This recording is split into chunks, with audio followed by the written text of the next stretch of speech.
Very good morning to Your Excellency. Narrative book, Singapore, India, Towards a Shared Future, in celebration of 50 years of Singapore-India bilateral relations. Without further ado, it's my pleasure now to invite Ambassador Gopinath Pillai, Chairman of ISAS, and Ambassador at Large, Minister of Foreign Affairs, Singapore, to deliver the opening remarks. Ambassador, please.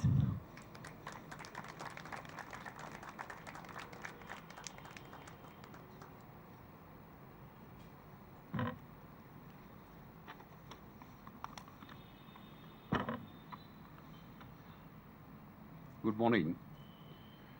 President Dr. Tony Tan, special guest Mr. Suresh Prabhu, ministers Ms. Grace Fu, Lawrence Wong, members of Parliament, dignitaries from the Indian side.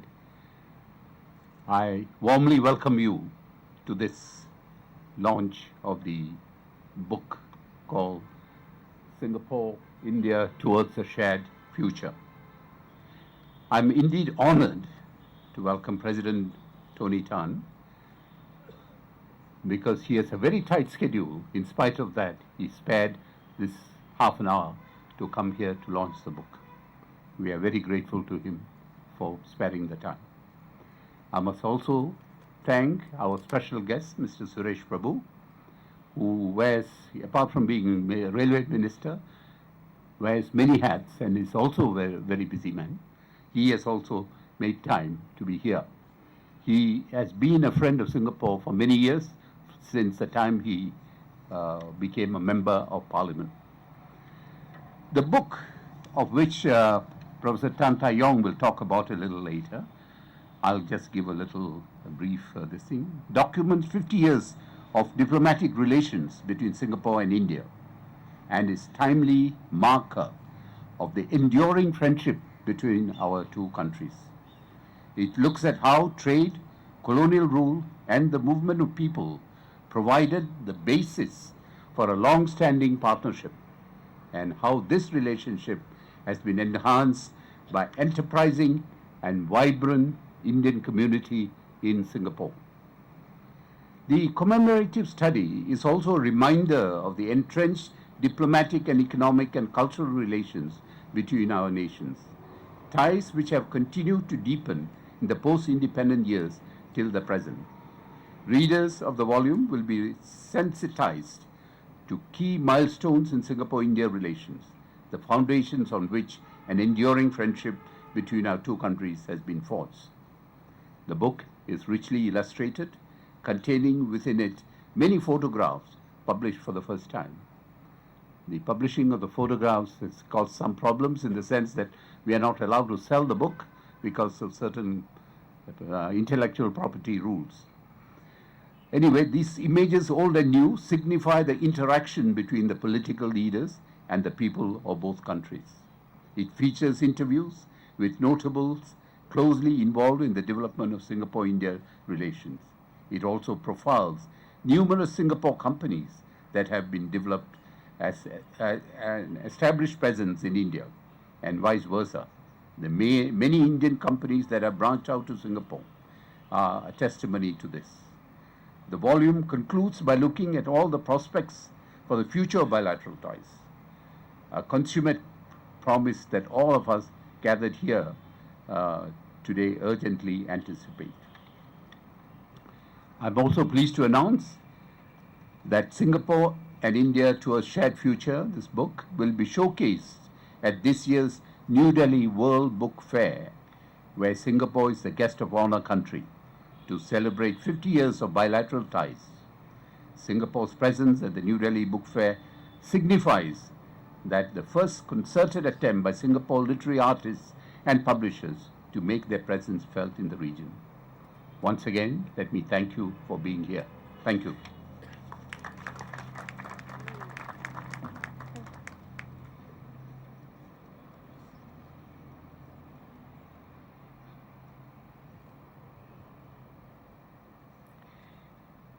Thank you, Ambassador. I now invite Professor Tan Tai Yong, Director of the Institute of South Asian Studies, Singapore, Executive Vice President, NUSCL, National University of Singapore, and nominated Member of Parliament, Republic of Singapore, To give a brief introduction to the book, Professor Tan, please.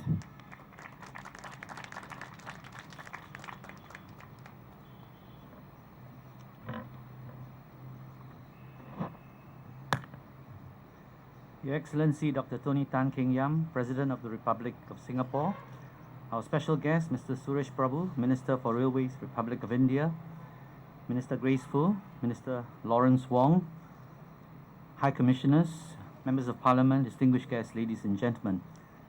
It is my pleasure to welcome all of you to the launch of this special publication, Singapore and India Towards a Shared Future, a volume produced by the Institute of South Asian Studies to commemorate the 50th anniversary of diplomatic relations between Singapore and India. Work on this volume started about 2 years ago when we at the Institute was wondering how we could play a part in commemorating this landmark anniversary in the relations between our countries. We felt that it was important that this fascinating story of this long-standing relationship be told in its full and multifaceted richness, and a volume that is able to capture this in text and pictures would be an appropriate way to mark the occasion. This volume is in part history and in part current affairs, but let me begin with history. The relationship between India and Singapore did not begin, as this volume shows, in 1965, when Singapore achieved full independence as a nation state. It could be traced further back to the early 19th century, when Singapore and India were connected by the East India Company. As Singapore developed as a colonial port city, it attracted migrants from India who would go on to literally build much of early Singapore. Their labor and craftsmanship would change the architectural and visual landscape of Singapore forever. Much of their work has taken on iconic status, especially several of our Singapore's most important buildings and institutions, including St. Andrew's Cathedral, Fort Canning, and the Government House, which today is the President's official residence, also known as the Istana. Successive waves of migrations followed, as the early groups of laborers and traders were followed by skilled and commercial migrants, many of whom continue to run family businesses in Singapore as knowledge and skills were passed from one generation to the next. Upon these strong historical ties were built firm bilateral relations when India and Singapore became sovereign states. India's first Prime Minister, Pandit Jawaharlal Nehru, made 3 official visits to Singapore. His legacy lives on in Singapore, and in commemoration of his influence and his efforts to establish close ties with Singapore, a bust of Mr. Nehru and a commemorative plaque were unveiled in 2011 at the Asian Civilizations Museum in Singapore. Following the start of an India fever in Singapore in the early 1990s, the relationship between the two countries went from strength to strength as Singapore began a more vigorous and targeted engagement with Indian states. A sense of investment, friendship, and trust both countries have in each other is something that continues to characterize that friendship to this very day. Recently, in July 2013, Singapore's Foreign Minister and Law Minister, Mr. K. Shanmugam, visited Nalanda University in Bihar to see its progress firsthand and to reaffirm Singapore's support for the project. The Nalanda University project was the brainchild of former Indian President Abdul Kalam, who first mooted the idea during his state visit to Singapore in January 2006. Singapore's continued interest in and support for the Nalanda project is a sign of the enduring nature of Singapore and India's diplomatic relations. While political relations between the two countries goes back several decades, economic engagement took off a little later after Singapore's economic liberalization in the 1990s.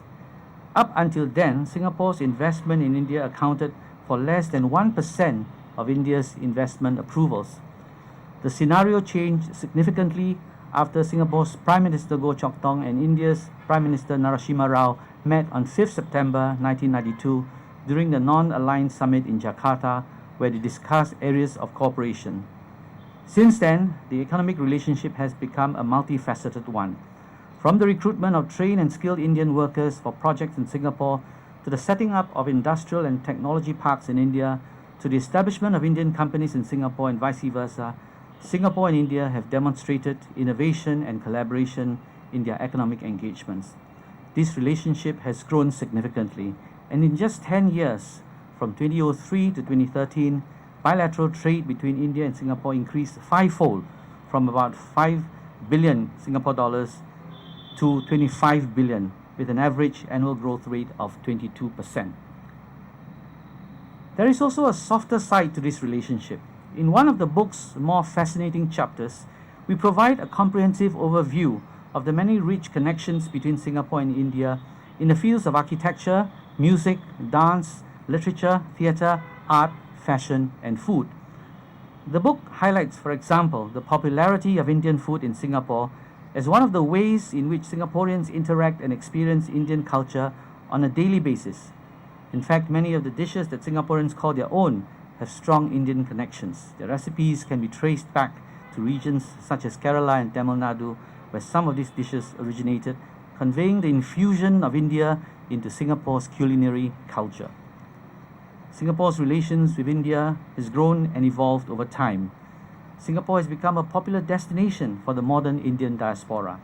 Not only has the number of Indian expatriates living in Singapore and Indian businesses set up on the island increased significantly, but so has the diversity of the kinds of work Indians are doing in Singapore, ranging from banking and IT to academia, journalism, and entertainment.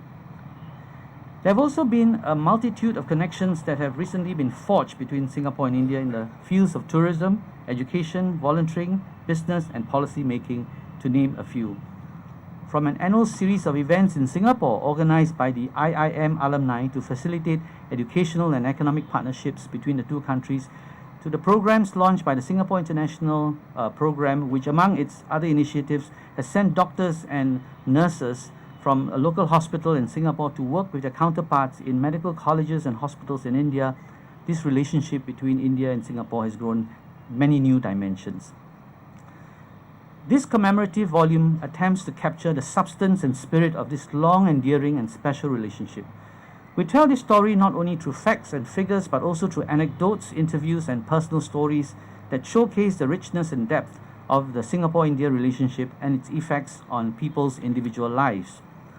One example mentioned in this book that is particularly interesting is of a project that was formed by a group of students from the National University of Singapore in 2010.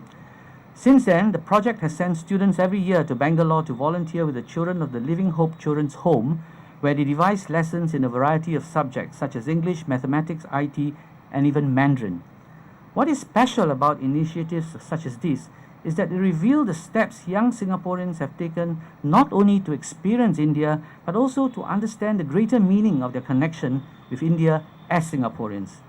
This was evident from one of the volunteers who mentioned that the experience made him realize that there were more commonalities between Singapore and India than he had initially thought. Stories such as these make the connections between India and Singapore truly worth celebrating. Before I conclude, I would be remiss if I did not mention the contributions of my team of researchers who had worked tirelessly on the book.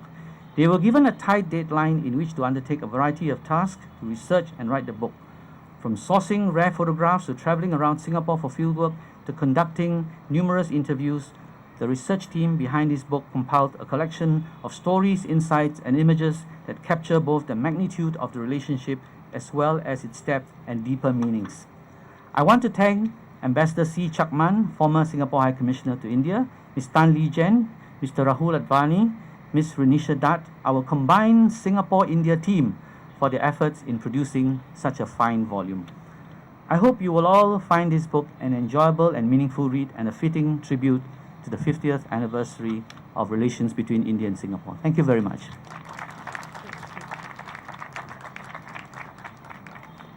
Thank you, Prof. Tan. It's my honor now to invite His Excellency the President, Minister Suresh Prabhu, Ambassador Pillai, and High Commissioner Lim Tuan Kwan on stage for the launch of the ISA's commemorative book, Singapore-India Towards a Shared Future. Your Excellencies, please.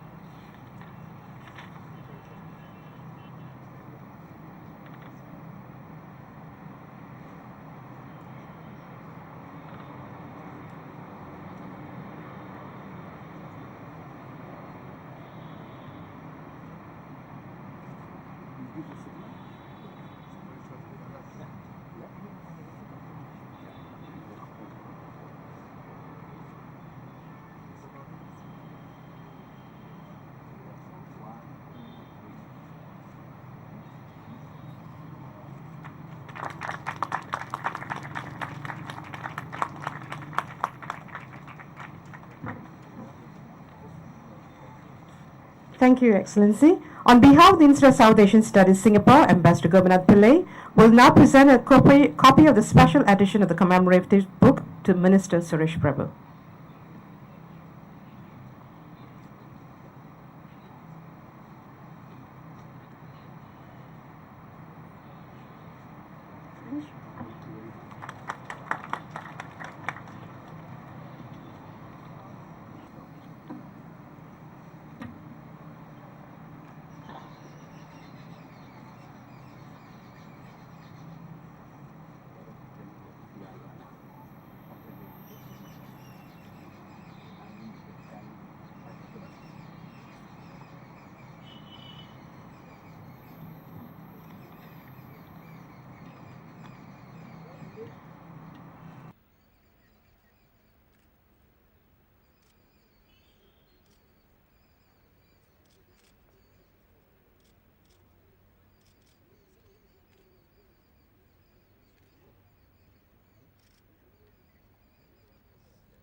It alternates between Singapore and Delhi.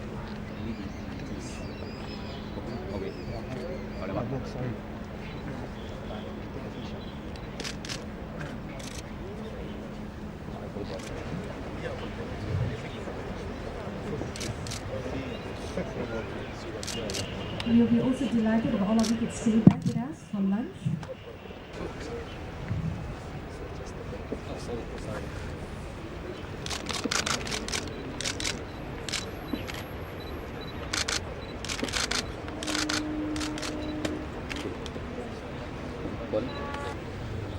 These pictures we found from the Straits Times.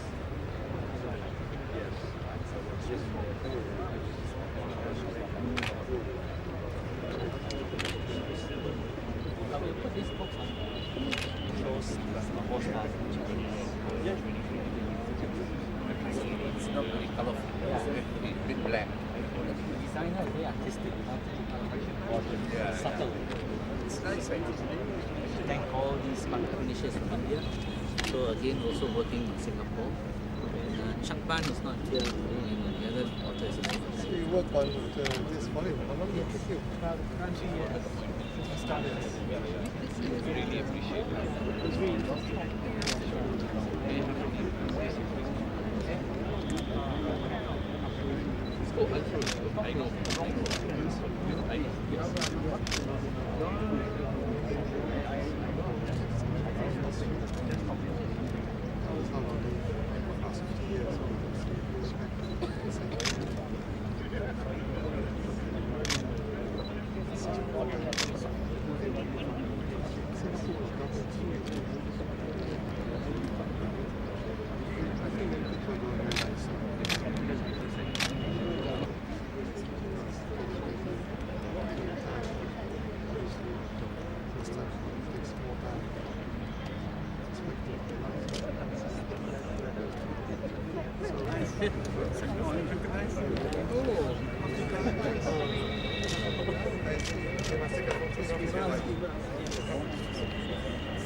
Together at Charlie.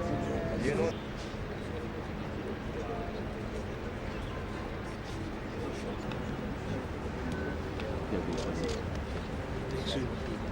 Take care.